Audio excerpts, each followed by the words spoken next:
কি কৰি আছা বহি? এই নকবি আৰু বুজিছ এই গৰুজনী দেখিছনে? কি হ'ল গৰুজনী?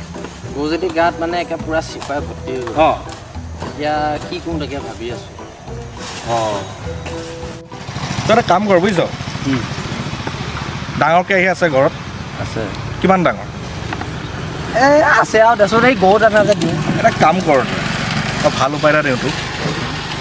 তই কেৰাহীটো ল'বি, ফুলকৈ কেৰাহীটোত পানী দিবি, জুই এডাল ধৰিবি ডাঙৰকৈ, পূৰা উতলাবি কেৰাহীত পানীখিনি। তাৰপিছত কি কৰিবি কচোন? তই কচোন। তোৰ যে গৰুজনীৰ গাত যে চিকৰা হৈ আছে, গোটেই পানীখিনি যেতিয়া উতলিব, এই গোটেই পানীখিনি গৰুটোৰ গাত ঢালি দিবি। তই চাবি চিকৰা একে চাফা হৈ যাব বুজিছ। আহোঁ দে